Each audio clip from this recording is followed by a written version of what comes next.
Ooh. Ooh. Okay, well, one thing, as you can tell, we can participants. Can I at least see people like what's going on here? I don't know what's going on. Hey, but this camera's here now, which is cool. Obviously, you can see this is a bit. I'm sweating. Look at this. Picks up on all the sweat. It's warmer out here now. We're getting into some of the warmer months, and where I'm at, it's like it gets warm. It gets warm. Someone type something real quick. Let me see if it pops up in the right hand side here. I don't know what the hell is going on with the chat stuff, live chat. It says that it's enabled, but I don't see it save. Let's try that. Nope. And nope. Live chat, enable live chat, save. Let's go. Where? There it is. There it is. Hi. I see your comments now. We're here. I have you. I promise. We're good. Hi. I just had to reset it. Good to go. Jessica, what's up? Look at everybody in here. It's great. I can read the chat now. Yes, thank you very much. We get the better camera on now, so we can defocus that background. Do you need something, babe? You're like looking around lost. Yeah. One sec. Right there. Just you can close it. We can close it. We can close. Okay, I'm here. Okay. I wanted to, if those of you that are showing up, I did a quick little explanation on the last video that I just deleted because, well, it's on a crap camera. I'll do a really quick overview. Ready? I haven't been around for a minute, and the reason I haven't been around is I wear a lot of hats, figuratively, not literally. I mean, I do have a fair amount of hats, but I take care of a lot with this business, and this is not just a YouTube or an Instagram business. This has a lot of little fingers that go out. Ooh, look at the cam. What's up with that? Look at that. There's my Band-Aid. Like I'm flipping y'all off. Yeah, we've been dealing with some pretty substantial website issues with this new platform that we're rolling out. We got screwed over by a company, and we lost a bunch of money, and now we're doing the same thing over again, and this is more expensive than the first time. So awesome. Money in, money out. So that's what's up. I have to make sure that the bills are being paid, and unfortunately the reactions do not pay the bills, but they're fun. We had randomly one of the reaction videos to one of our football reactions to Ronaldinho pop, and it's at like 1.3 million views. What the hell? Questions. Do you think you'll be able to dunk when your son dunks? Who knows? Who knows? I want to be able to dunk consistently now, and I can't. I mean, that's 10 plus years into the future, so who knows? Fingers crossed. Fingers crossed. That's okay, Default Tie. You're here now, and that's all that matters. It's all that matters. This is a new toy that right there that I got today. It's called a Tib Bar, and it's for strengthening your shins. And my buddy Ben with ATG sent that over to me, and I'm very thankful. Thank you, Ben. Your mom. Hope you get through it, man. We'll get through it. It's just part of it. Everybody wants to own their own business. Everybody wants to have their own thing, but not a lot of people realize that it's not a walk in the park. It's a whole new, brand new bag of stress and responsibilities, but it's rewarding because you're crafting this yourself, and there's a lot that you get in return from that experience. So I'm super happy about it. And why is it always the middle finger that gets hurt? Yeah, right. Yeah, this was slammed into a dog's mouth, bit. And just kind of like little freaking dogs. I love dogs. Not all dogs equally, but the concept of dogs. No, we have a dog, big dog. I love big dogs. Little dogs bug me a little bit. They just make a lot of noise, and they tend to do things. Not everybody's. I'm not trying to generalize. The ones that I've known, not a big fan of. This one bit my finger, and I was just like, hi. And I stuck my hand for you do the thing. You present the hand as to not to come across aggressive. You're like, here's my hand. And he's like, fuck your hand, and just bit it. And awesome. I'm rebuilding my knees with ATG, but your program is so much more fun and harder. I think I'll hop back into PPA next year. That's what's up. Listen, Ben's doing great things. His business has exploded. He's doing wonderful things for the industry. So like we have knee health and rebuilding programs as well, and we've been doing this for long time. And a lot of the stuff that Ben utilizes, he's popularized, but it's been around for a long time. And we have a bit of a different approach, but a lot of similar crossovers. So we're here for you. We here for y'all.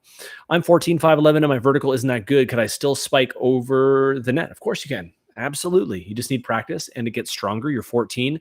Number one is going to be prioritize just becoming stronger, especially in your glutes, aka your butt muscles. Want to make sure your butt muscles, especially we call external rotators. It's like the muscles that are like here, not the meat, but like the potatoes. You know what I'm saying? Not the meat, but the potatoes. They need to get worked. And there's lots of great exercises to work your external rotators.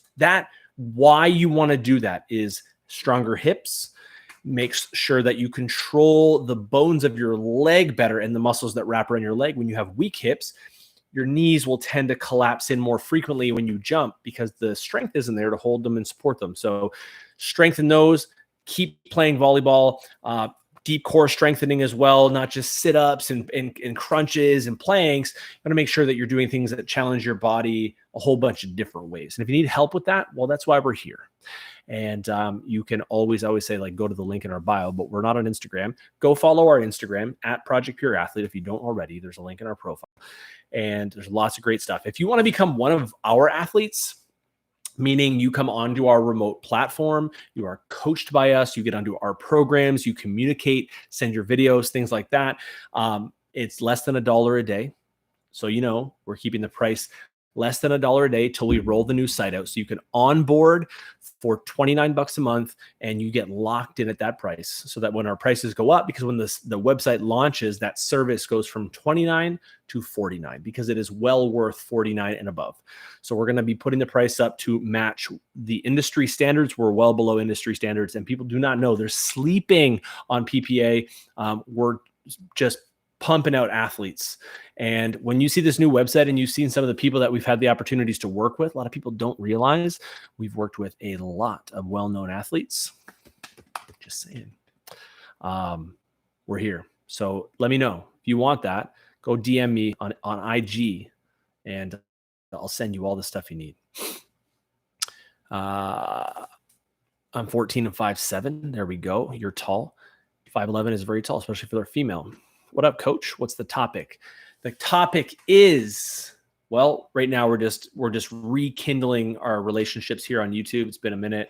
How many of y'all are missing the reactions? Let me know in the comments what you're missing the most about the reactions, what type of reactions you're missing the most. I'll have to get into, even if it's like releasing one a week right now, I think it would help. I like doing them. I like watching things. I like reacting to them. And subsequently, I like when YouTube gives me money to do it. And I love hanging out with y'all in the chats. IQ reactions for sure.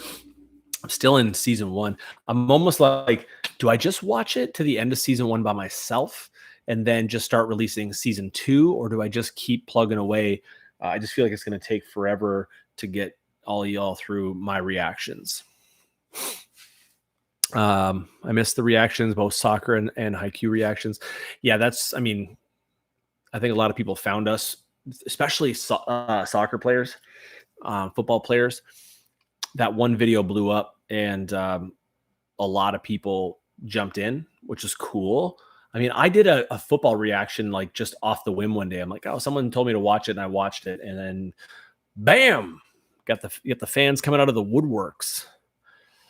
I'd love to see what you eat.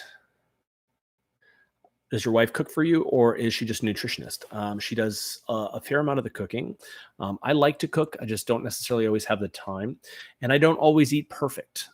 So like to give you a window into what I ate today, I'm like looking around how many food out here, but aside from like a table full of supplements, so squirrel or tangent.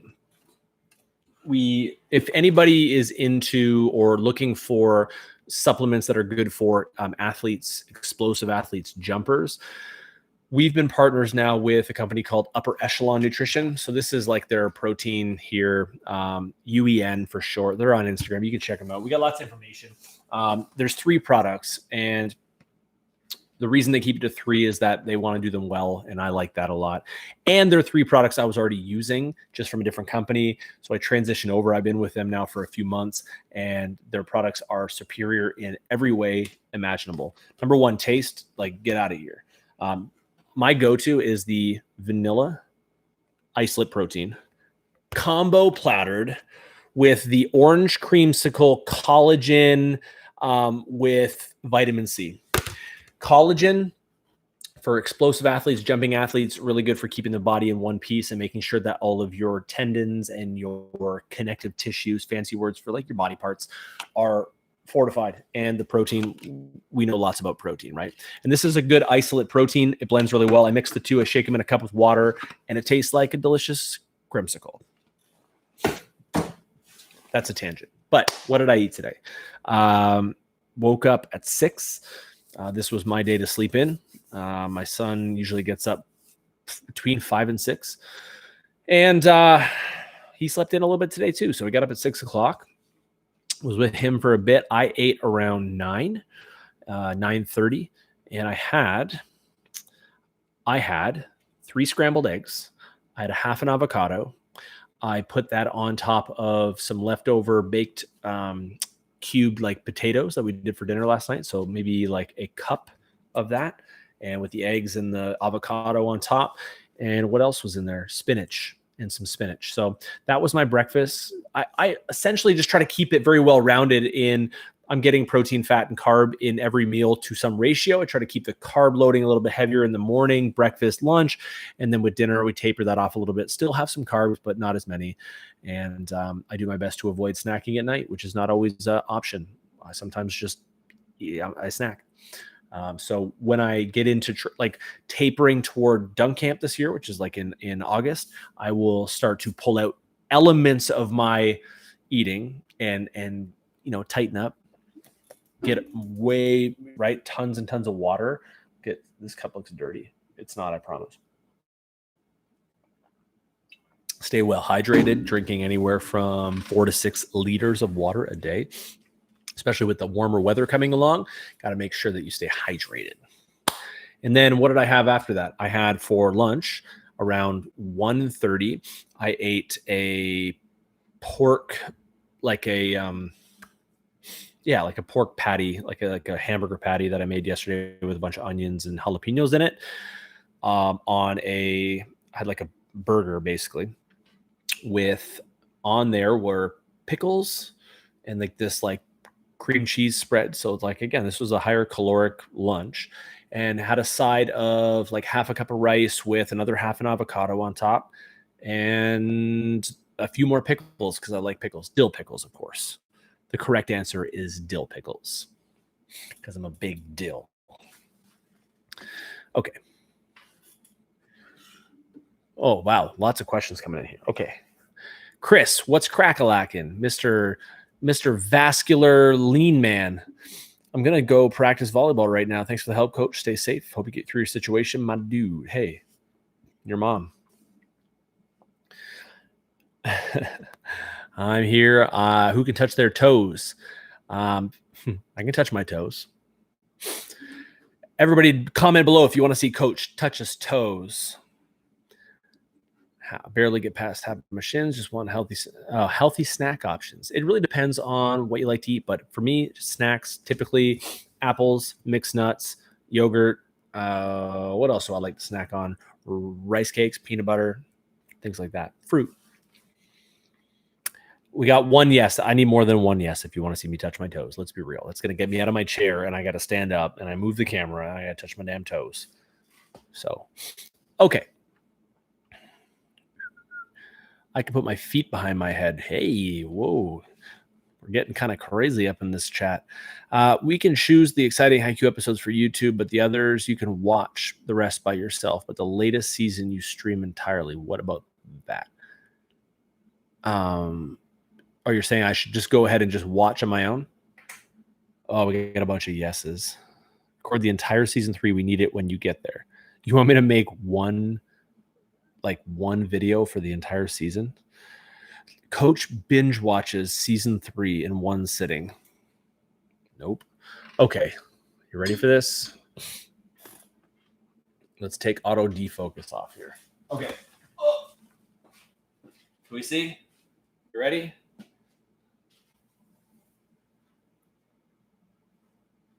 I can do it all the way down to my dang toes. Too much.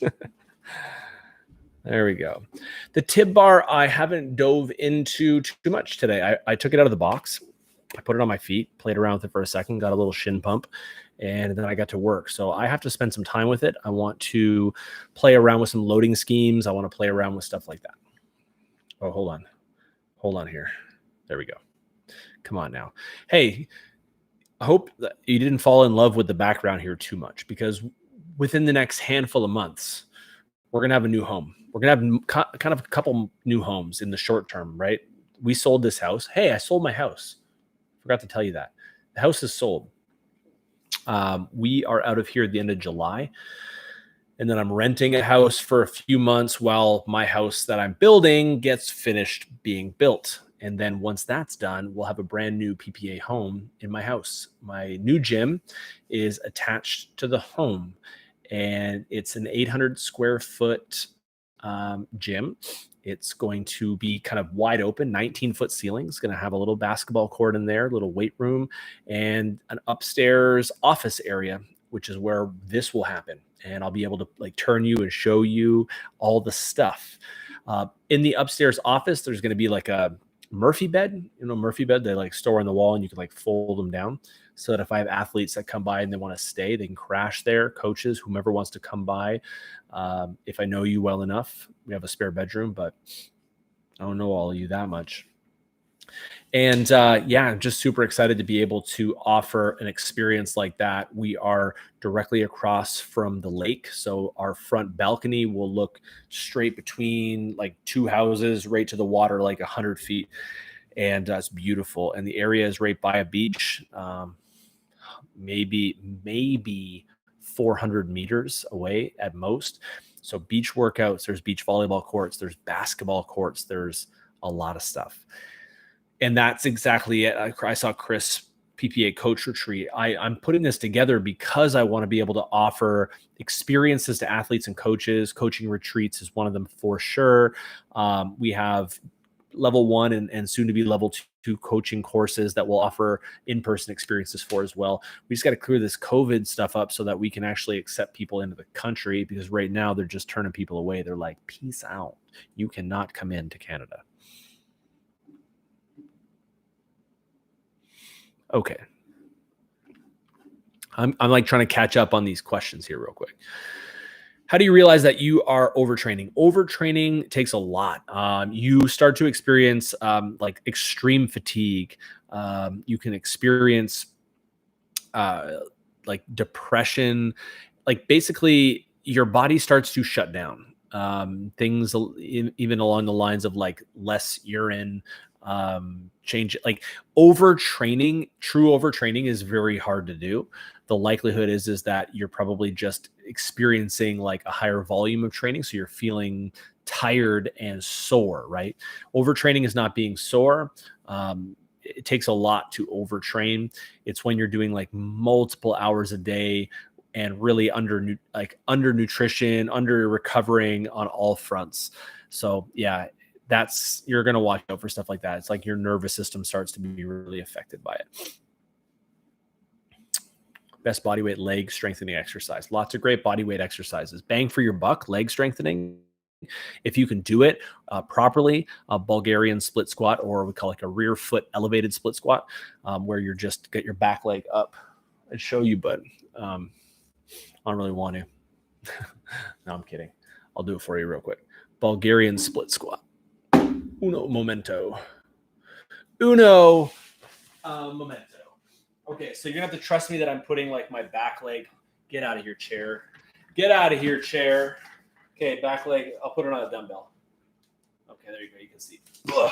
Okay, Back leg is up. This is super awkward, but what are you going to do? Okay, back leg is up, nice and tall, right? You brace your abdomen.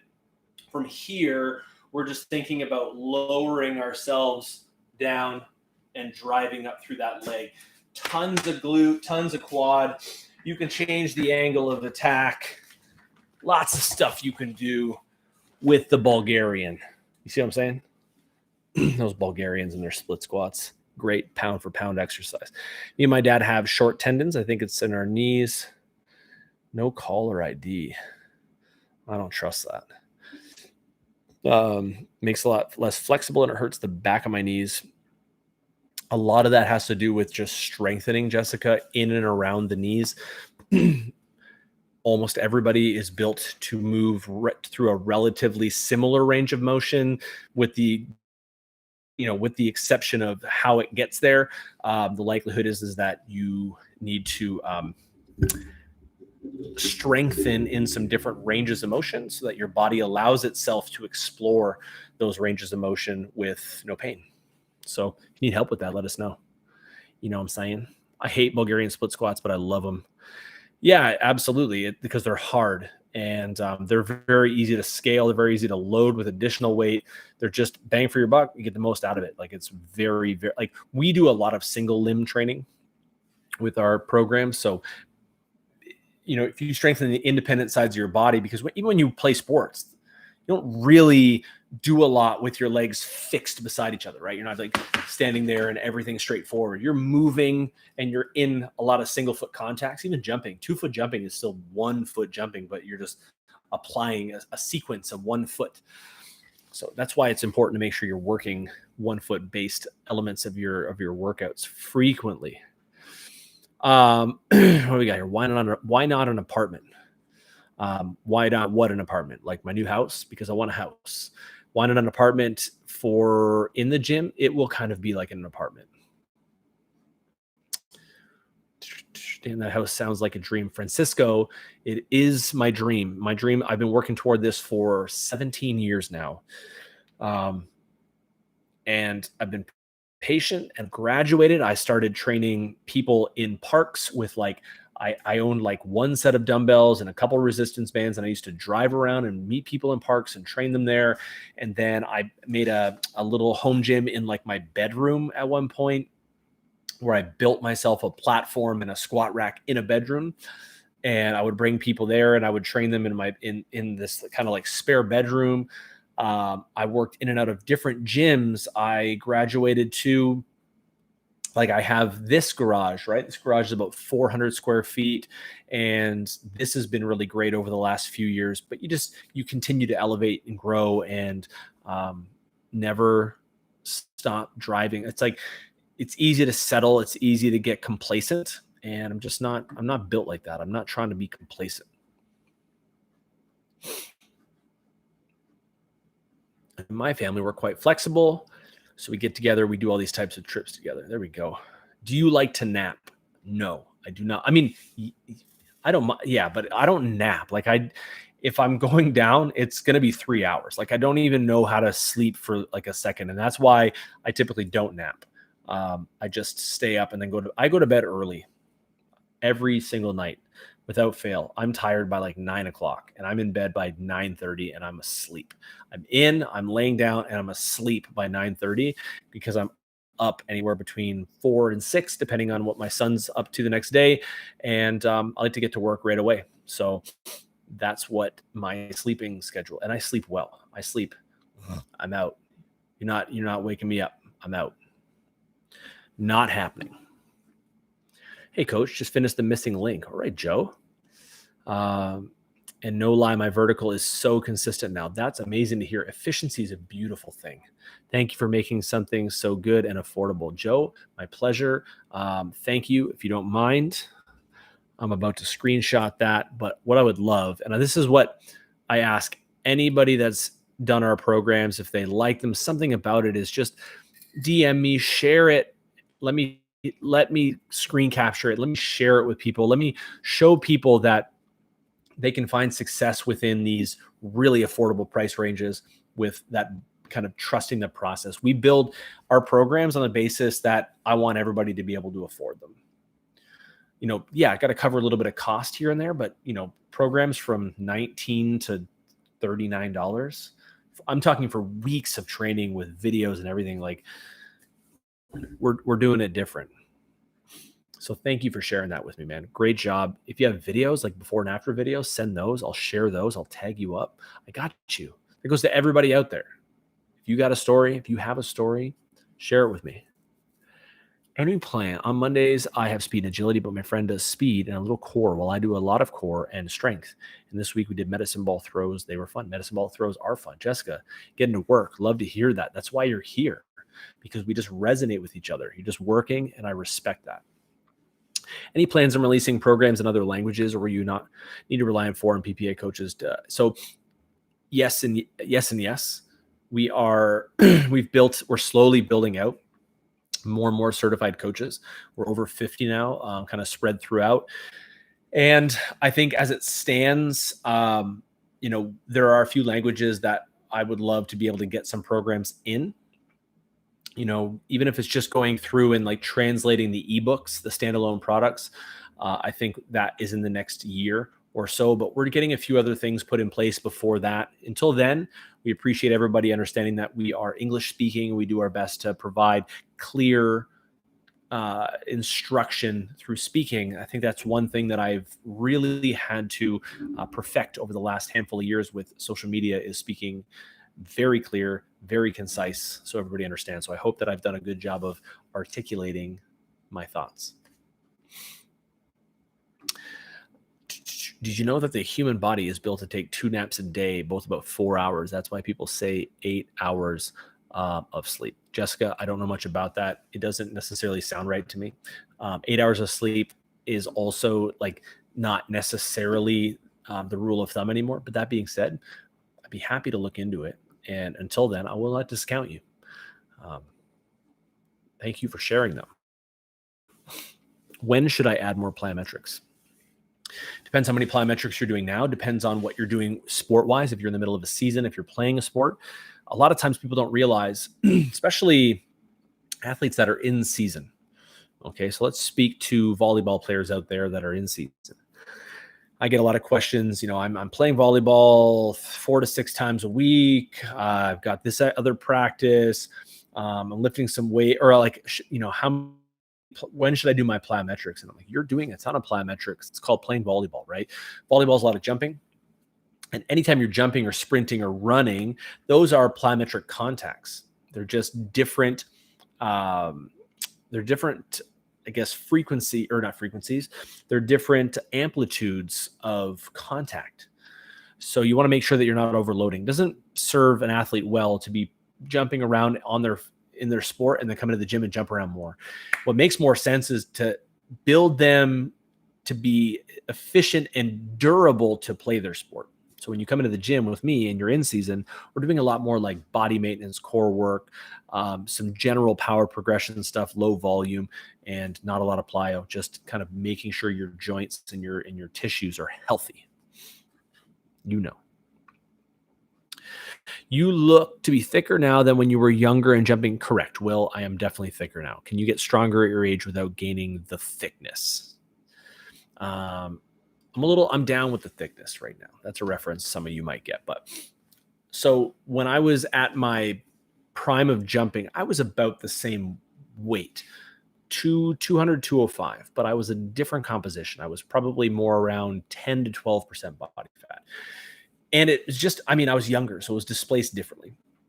Right now, I'm about 208 pounds and about 15, 16% body fat. So more body fat, right? Just thicker looking. I also I carry, when muscle is dense and it is lean, it looks smaller. So I'm carrying extra fat, right? In and around my glutes, and my legs have always been big. I've always had big legs. And, yeah. So I think my goal is to be around 200 or so, maybe even a little bit under by the end of July, August. And that'll be to do with entirely nutritional behaviors. And that's the only thing kind of keeping me right now from being much leaner, is just much more strict guidelines to what I'm eating. And I'm just not willing to do that yet. I'd like to keep training and keep eating how I'm eating. And then within, 12 to 16 weeks out, I will definitely really, really tighten things up.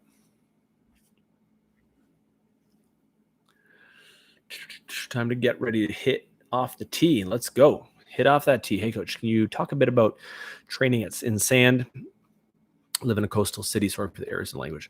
Yeah, I mean, training in sand, for me, training in sand is like a supplemental element of training, right? Like soft surface training.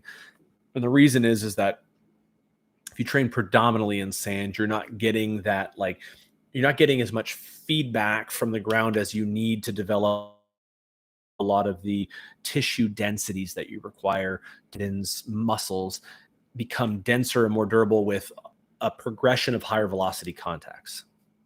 It's a fancy way of saying harder contacts. So I like to use soft surface training to supplement that, because you can get plyometric outputs without the high impact, right? You focus more on what we call the contractile elements of jumping, which is the like flexing and pushing, right? Pushing out of the sand. When you jump off hard surface, you get a lot of feedback from the ground because it's solid. You get that reactive strength. So what I like about sand training, obviously, number one is the contractile benefits. There's also some nice benefits to the small muscles of the feet and the ankles, and the kind of proprioceptive benefits you get from training in soft surfaces is good, which is basically your body's ability to stabilize in those kind of unstable situations. So I like that. Also, there's conditioning benefits because you're not getting that return. You do have to work a lot harder to do very simple things like run, high knees, jump, and has some nice implications. So I would supplement with the soft surface training a couple times a week, and make sure that you're still getting some hard surface training as well. When you have thicker thighs and people think it's fat, but it's really muscle. That's my whole life. Been like that my whole life. Even since I was a little kid, I was super self-conscious about the fact that my legs were always bigger than everybody. And then I realized, hey, I can also out jump everybody around me. So I took it. I ran with it. And as I got older, people started to like them more. Working on the sand trains the stabilizers better. It has implications to the stabilizers, yes, but again, there's a time and a place for everything. It doesn't check all the boxes, but it checks a lot. My jump is going to be the same after having had surgery for ACL. Not off the bat, it won't be, but with a proper progression, you can get back. But again, you have to do it intelligently, and when you're ready to do that, we can help you through on our remote platform. We just need to know a lot about you in terms of like where you're at in your progression, because there's a lot of questions to ask in that situation. Lake lifts with a coffee table when I was 2 to 3. There you go. Getting those reps in, getting those reps. Awesome. So I had put the title, right? The Art of Jumping. And I guess the question is, what does that mean really when it comes down to it? Reason I got into this kind of field and really carved out this niche for myself and PPA is that I was obsessed. I'm obsessed with the idea of jumping and what it entails from a skill set standpoint, right? More so than just a physiological, like how strong you have to be training side of things. I love the art. I love the way jumping feels to me when I watch it. I love the way it feels when I do it. And I love the way it gives people the ability to express movement, right? Express their interpretation of movement. And we can create these beautiful kind of parameters for people to exist in to help them express those natural traits they have, like strength and power. And it was my lifetime goal to be able to illustrate that to people and say, listen, we need to look at the macro. We need to look beyond the edges that we're given access to right now when it comes to performance and jump training, is that it can't just be, right, the more force, the higher you jump, right? Like, yes, you will jump higher with more force. But why is there such a focus on technical elements in every other sport And for some reason, jumping, we don't have this focus on technique and the technical side of things, when in reality, the movement of jumping is one of the most power heavy expressions of movement that we have globally, right? Think about it. What else can we do with just our body, aside from maybe sprinting, that exhibits that amount of power and finesse all in one package? Well, jumping is really it, right? We're taking our entire mass and like we're lifting it off the ground. It has to be efficient. So it's, how do I show people how to feel what I do naturally in a way that's understandable? And that's what it became. That's what it came down to, was how do I illustrate that? And that's why I've dedicated my whole life to the art of jumping and teaching people to understand jumping and just on a different level, so that when you watch a jump, you're not only focused on the end result, like where the athlete's going or what they're doing, you're like, how'd they get there? There's so right. There's so much to consider before the end result. And that's what I want to be able to encourage people to see. This is what we do so much in our level 1 coaching courses. We talk about the importance of understanding how to get to that end result and what that comprises and how much can go right and how much can go wrong and what that really means in terms of the output of the jump. So it's not just strength and power and force, right? But it's also not just position. It's also this concept of jumping behaviors, right? When you watch any talented leaper, whether it's in the sport of volleyball, basketball, track and field, dunking, football, any soccer, whatever you're watching, when you watch a talented jumper, you're watching an expression of behavior, right? You're watching how they facilitate movement through, are they being aggressive? Are they being passive? Are they applying force quickly or delaying force? Like, where are these elements exposing themselves? And this is what we try to do, is try to give you that insight to find out and see where it's happening. So you can, number one, help yourself jump higher and help people around you understand what they're doing. So we're really just trying to illustrate that for people. So that's why, I mean, when it comes down to jumping, that's why I view it as an art form, is because it really is an expression. There's so many different ways to elevate the human body. And that's really, every one of those is a brushstroke. Every one of those is another expression of strength, power, finesse, rhythm, all of those elements. It's really what I wanted to get after today. Honestly, I'd love to be able to teach people as well as you do. I really have troubles when trying to coach a movement to a friend. That's something that, first of all, I appreciate that. Thank you. I've been working at it obviously for a long time. And the ability to teach is really the ability to, number one, understand, and then understand how people learn and how they actually absorb information, right? It's one thing to know something. It's another thing to communicate it.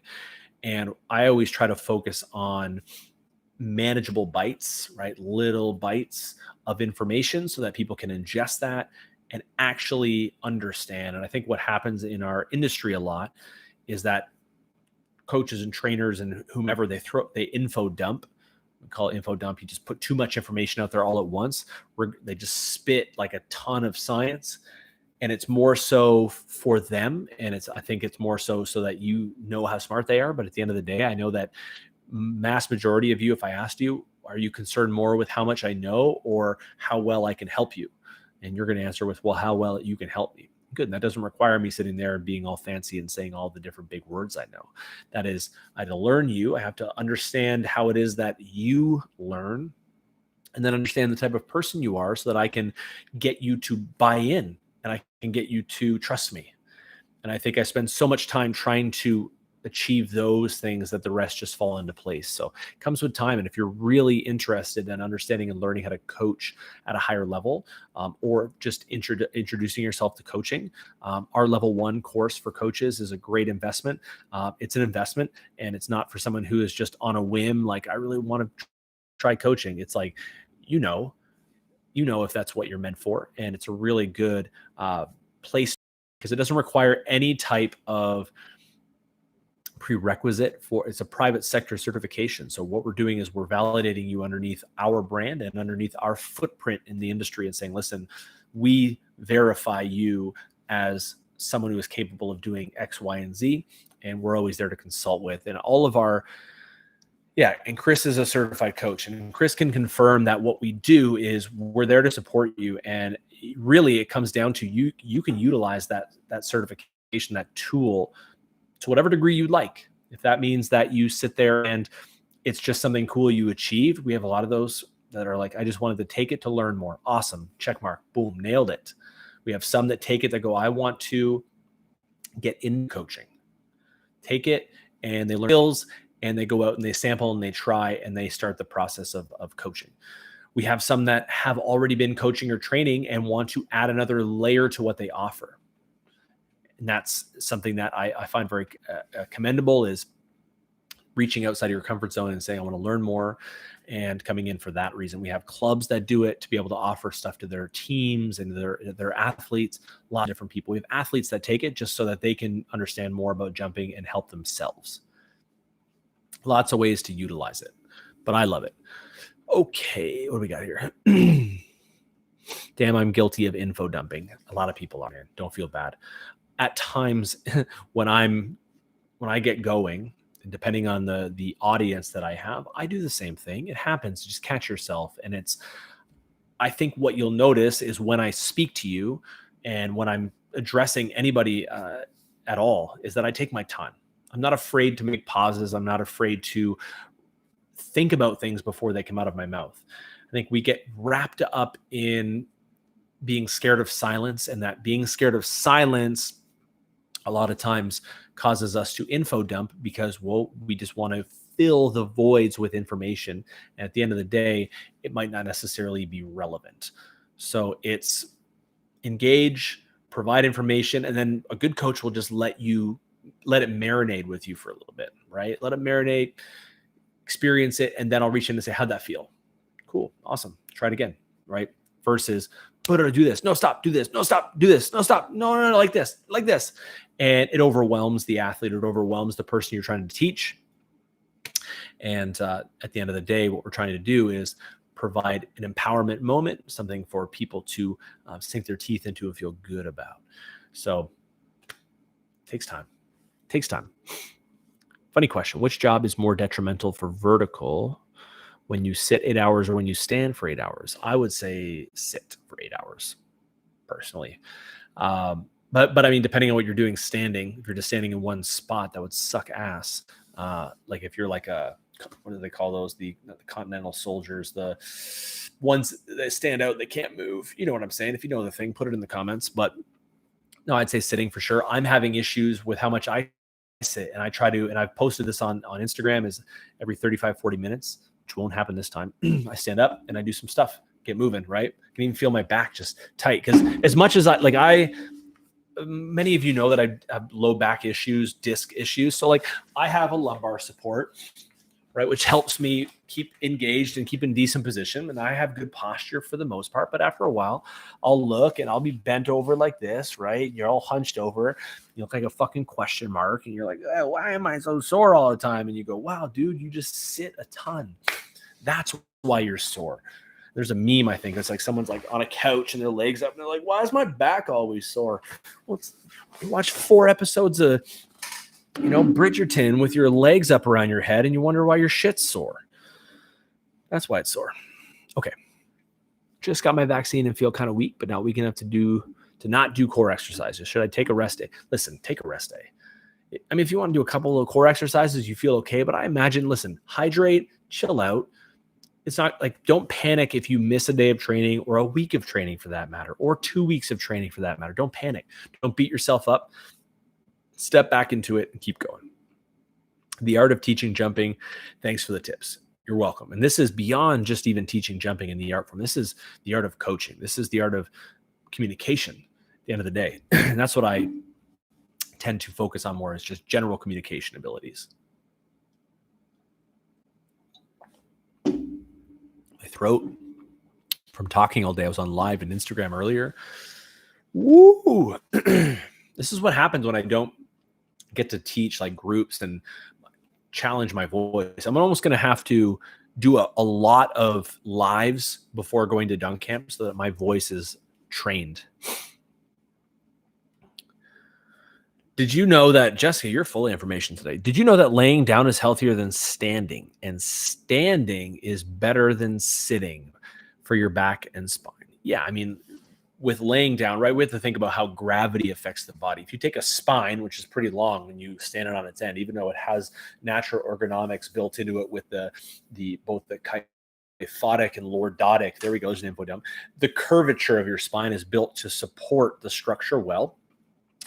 But gravity, obviously, on the spine up and down, we're going to find weak points, and the spine will bend and hinge at areas that it's more prone to. But on its back, obviously, gravity affects the body different, right? It's the same amount of gravity, but it's displaced over the mass lying horizontal. So we definitely get a little bit of ease because the compression is not happening, right? We're getting a nice bit of relaxation. Then from sitting, we tend to not value posture. And also this closed position, right, which the hips, shortens a lot of the structures of the hip flexors and the quadriceps, meaning they kind of stay in a relaxed, shortened position, and the body essentially recognizes that position as being a stationary, relaxed position. When you stand, that's why after a while, when you sit, you go like this, you go, and it feels super tight because it is. So that's why we need to reverse the mechanism. Open up the hips, open up the quads, open everything up, and subsequently strengthen the core, strengthen the glutes to be able to stabilize the spine. Shoes are the biggest investment you can make if you stand all day. Yeah, at the end of the day, I mean, if it's your contact with the ground, I'm fortunate that obviously I work for myself and I work in a gym. I can be barefoot. And when I am on my feet a lot, I do have to put some shoes on eventually, obviously, just from the supporting the bursa and just the structures of your feet. Look at this hair. Look at this. Made my haircut bad. What do you think? Do I cut it shorter? I kind of have this, I'm just trying to bring it down here because it's out of control, but I kind of have this like mullety thing going on right now. What do you think? Let me know what you think about the hair. Should I go short, just shorten it, keep the same cut, do something different? I'm kind of digging it. I don't mind a little bit of the length coming out of there. Let me know what you think. I never know. Like, I really don't know. I'm getting older and I feel like I just don't know what's cool. I'm like that guy now. I'm like that old guy that's like, hey, what are you kids? What's the cool thing for your kids? And what are you guys doing lately? I don't know. I'm like the dad. You're like, oh, shut up, dad. You're such a loser. One of my videos is right now on YouTube. Short shelf is so blowing up a little. I am not certain I understand this. One of my videos is right now on YouTube. Shorts shelf. Okay. So is blowing up a little, at least for my standards. So I'm happy as hell. Hey, get after it, brother. Good. I was playing on a turf field in Reading and was raining in the pitching mound, and Big Matt had a lip and longer. I lunged lip and I kept slipping. That is unfortunate. Slippity dippity. Slippity dippity. Hey, this is fun. I haven't been live with you in a while. I'm having a good time.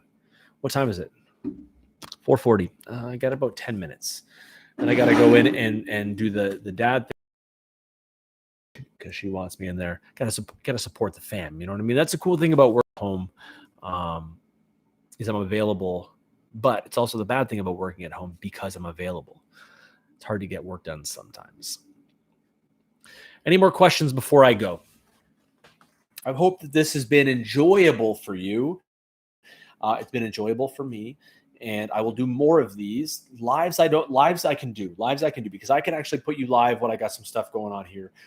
If you have questions, then you can ask those. We can do lots of stuff, right? We can do demos. Demos are fun.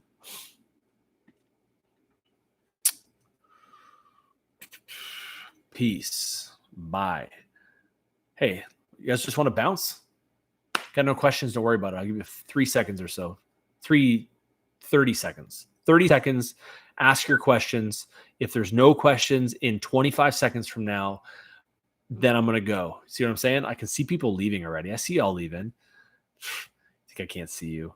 8. Bye. Bye. Much love. Talk soon. COVID high five. Wow.